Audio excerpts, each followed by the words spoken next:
From people pleasing to power moves, how women can reclaim their voice in healthcare and beyond. Welcome to Power to the People Pleasers. My name is Amy Ballantyne, and I'm so excited to have my guest Rebecca here. Welcome, Rebecca. Thank you so much, Amy. I'm glad to be here. Yeah, and this is a very important topic that we're going to dive into, really bringing back the power that we have in our healthcare. But before we jump into that, I want to have our audience get to know you a little bit more. Have you ever been a people pleaser? And if so, how did that show up in your life? Yeah, absolutely, sir. As the oldest of my family, taking care of my younger siblings, trying to get straight A's throughout my educational success there. And then also when I got into my career, really having a hard time saying no. I didn't want to accomplish only what was expected of me. I really wanted to go above and beyond and make sure that I was doing the most that I possibly could to deserve that promotion or move on to that next step. Interesting. You know, it's interesting that you bring up the idea of deserving and how we connect that to people pleasing. That's very interesting. So I want the audience to be excited for our conversation today. Rebecca is the founder, writer, and women's health advocate on a mission to help women stop shrinking themselves to fit the system. I am so grateful for the work you're doing and to start shaping it to fit them. And she is the CEO of HerSay, an AI-powered doctor visit companion. And Rebecca is building tools that empower women to navigate healthcare with confidence, clarity, and agency. So let's dig into this. Why is this an important resource that you are creating for women? Yeah, that's a great question. So we know that women are underserved when it comes to their health. The data does show that we're not listening to women when they're expressing their pain. We're not serving them with everything that they need in order to be diagnosed with conditions. We know that women, for example, are more likely to have complications from a heart condition because we're not listening to the unique symptoms that they have when they're having a heart attack. So what I have found in my work is we need to give women that voice, make sure that they're heard by the practitioners that they're speaking to, that we're absolutely listening and believing what they say, and providing them with the treatment that they deserve through their healthcare journey. Mm, yeah. So I'm curious, how can you tell a little bit more about her say and how specifically this is going to help us have that voice when we're with our doctor? Absolutely. So with HerSay, we're helping women with having that voice. We're allowing them to track their symptoms, how they're feeling, and then provide quantitative data to the provider that they're speaking to, rather than saying, I've been feeling a little bit tired lately. We can say, I've been severely fatigued for the past 2 months. It's impacting my life. It's impacting my day to day. We need to do something about this. Those are two very different conversations, and by providing the practitioner with the information they need to make that diagnosis, to recommend that treatment plan, and then following up on that treatment plan to make sure it's working for us, is something that we're hoping to help women with. You know, I think that's really valuable. As you were sharing that, I was thinking about some of the wellness coaching that I've done in the past, and I often have said to the individuals I was working with, it's really important that you are tracking, you know, what is your energy level out of 10? What is your sleep out of 10? Some kind of tracking measure every single day, and even sometimes multiple tracking measures every single day, so that when that them and I were meeting again, we had some real data to then have a conversation about, okay, what isn't working and how can we pivot, how can we modify things, and that sounds like the how the app will work. Is that what I'm hearing you say? Yes, absolutely. Absolutely. So our doctors need information to be presented to them in a certain way so that they can rule in and rule out certain conditions. And some of the onus is on the patient to make sure that we're communicating as effectively as we can, but certainly a lot of the onus is on the provider to listen and to make sure that they're addressing all of the needs. To look holistically at what's going on, not just at one little aspect, right? Yeah. Because all of that feeds into sort of the greater what's going on with our bodies, what's going on with our minds. And the best we can optimize that, take care of some of those little things that maybe, or big things that are going on, the better we'll be able to thrive. Yeah. Yeah. As I was thinking about why I wanted to have this conversation on the podcast here, it connected for me that many individuals who identify as people pleasers put themselves last, and we could likely be the audience of people who are not tracking, not paying attention to what's going on in our bodies because we're so busy taking care of everybody else and all of the things we've said yes to, making sure that everyone's happy around us, and ignoring those small signs. So um, I'm curious, once people are inputting this data into the app, they take it to the doctor, they have this conversation. Tell me a little bit more about the next steps from there. Yeah, absolutely. So, um, if the patient and provider have a conversation and a treatment plan is recommended, certainly continuing that symptom tracking to understand how you're doing on your new treatment plan. Perhaps that was simply a dietary change recommendation. Maybe it is on a new medication, but it's really important to follow up on how that's going. And to your point, we can often forget, or we get so busy wrapped up in our day. Women especially are the care providers for their families most often, and so making sure that we have the ability to communicate how that's going. Something else that we'd really like to help women with is understanding their rights as a patient, knowing that they're allowed to ask for a different treatment plan if that one's not working for them. They're allowed to ask for a referral to a specialist if they feel that's what they need. They're allowed to seek alternative opinions.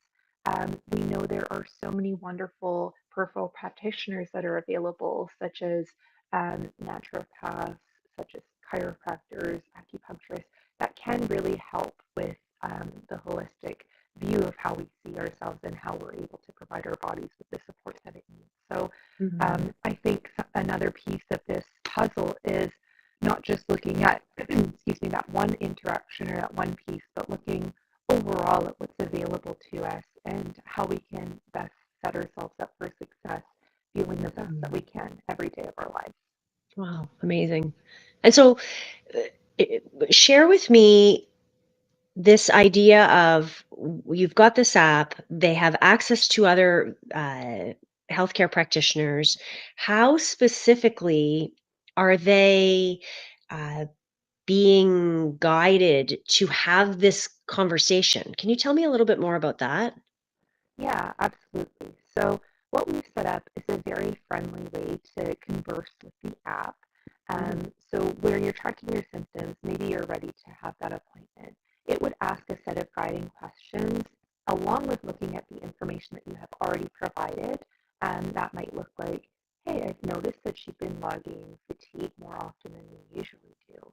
Or, hey, I mm, noticed that you have pain during this time of the month in an increased severity. These may be points you want to bring up to that practitioner, and here's how I recommend you frame that in your conversation.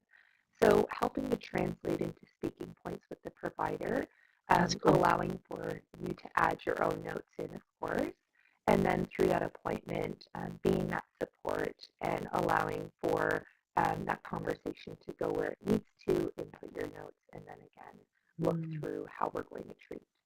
Yeah. Wow, that's great. So, the question that's on my mind is where did this app come from? Like, what is the story behind this all that is fueling your passion for this? Yeah, that's a wonderful question. So, I was recently diagnosed with stage 4 endometriosis. I've been having symptoms for at least 8 years, maybe longer.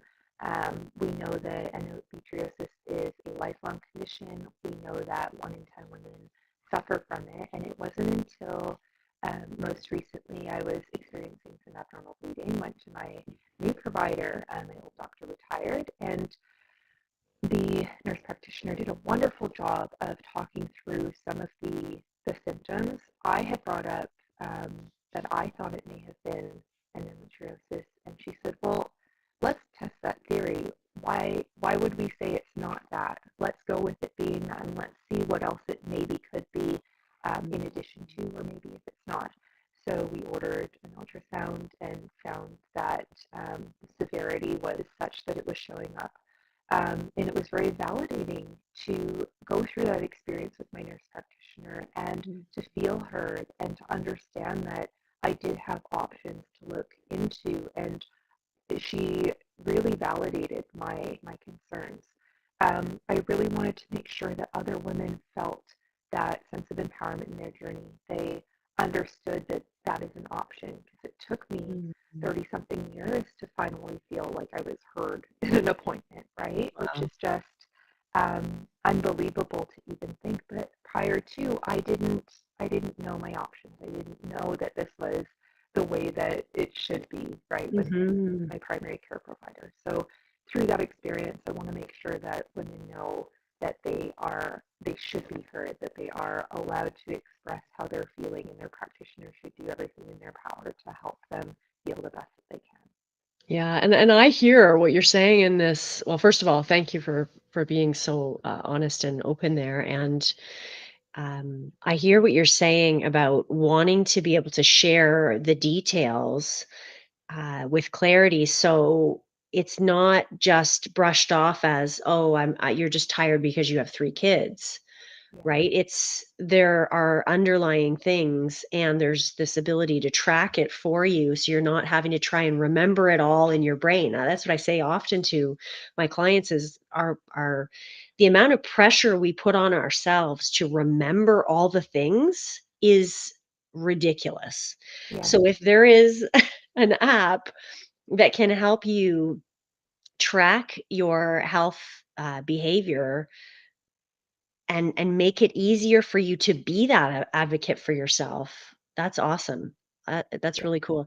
And so, where are you at in terms of, uh, I guess, educating the medical side of things that this app is valid and useful? Yes, that's a really great question. So, on the practitioner side, we want to make sure that we're facilitating that sort of 360 feedback loop. So, the practitioner Mhm. side is incredibly important as a piece to this puzzle as well.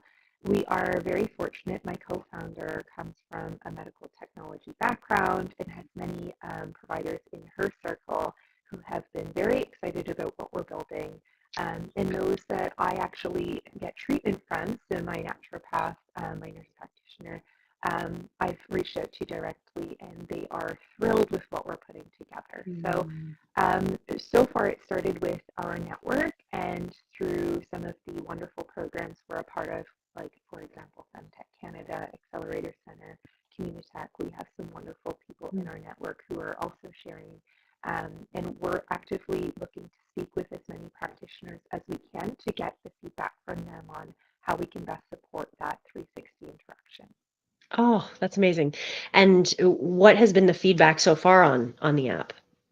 Yeah, so far right now we're in beta test mode, and Yeah. so with that, our users have been informing how we are building. So from the beginning, we took a very data-driven approach. We interviewed hundreds of women to sort of start with that feature set, Mhm. and now we're in that beta test mode. So the feedback has been very positive. Again, I think because we took that that data-driven approach, Mhm. we knew what they were looking for. But it's been very positive so far. We've had some women say they've used it in some of their appointments already with a high Great. degree of success, which is wonderful. And we're hoping to roll this out again on the practitioner side to try to get more of that facilitation happening between practitioner and patient and look forward to feedback Mm. on that side as well. Yeah. Wow. So so this idea that we're looking to reclaim our voice in healthcare and Mm-hmm. beyond. What's the big vision that you have for this app and beyond? Yes. So plain and simple, we want to improve outcomes for women. We want to make sure that every woman has a voice. They have a say when it comes to their health, that they feel comfortable, that they feel like they're living the best version of themselves, that they feel happy with where they're at in their health journey. And so, with that vision, I think by connecting the dots on sort of that day to day with the symptom tracking, how we're feeling over time, connecting women with the providers and the practitioners that are going to best support them, and informing them of their options and of their rights, we're hoping we can significantly improve the outcomes for women when it comes to their Mm. health. So exciting. I'm curious, are if there's practitioners listening, how do they get connected with being practitioners within your app? Absolutely. So right now we're running sort of a recruitment of our practitioners on our Mm, website, www.HerSay.ca. We have a practitioners page. You can inquire through there. You can reach out to me by email. So amazing. that's the easiest way to get connected. If there's anybody else in your circle that you feel this would resonate with, by all means, please share with them. We are happy to talk to as many people as we can to try to make sure we're building what makes sense for them. Amazing. And in the intake, you shared a link to make an account, I think. Is that right? Can you share a little Absolutely. bit more about that? I'll be posting the link in the show notes, but share a little bit more about what people can do with that link. Yeah, thank you, Amy. So, as part of our overall vision in connecting women with providers and connecting them with others who are maybe going through the same Mhm. thing, we built out a community on Circle. So, you can find that Mm. on hersay.circle.so. We're inviting women to participate in the community, to share their story, to uncover resources, to connect with these providers, all of that wonderful stuff. So what I shared with you is a way to get connected into our Mm. community of women who are going through the same thing. Oh, that's beautiful. And so you're in beta testing of this app. What's the timeline looking like? Yeah, so we're hoping for an official launch at the beginning of September. We have Ooh. pretty quick timeline to get through that.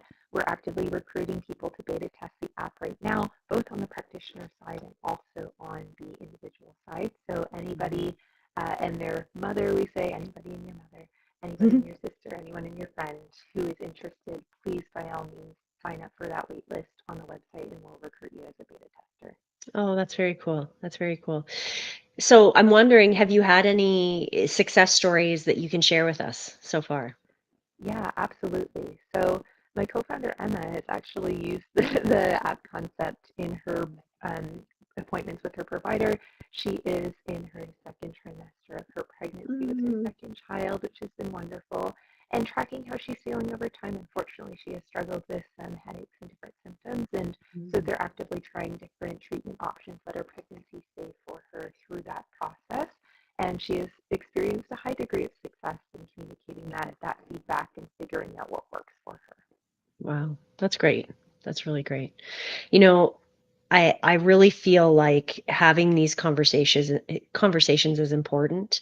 The more that we as women can talk with each other, that's why your community is so powerful as well. That you're giving people access to join the community, make those connections, be able to have real conversations about what's going on in their health, meet awesome practitioners. It sounds like very, very exciting. So, what as any final takeaways about her say that you haven't mentioned yet that you want to share with the audience?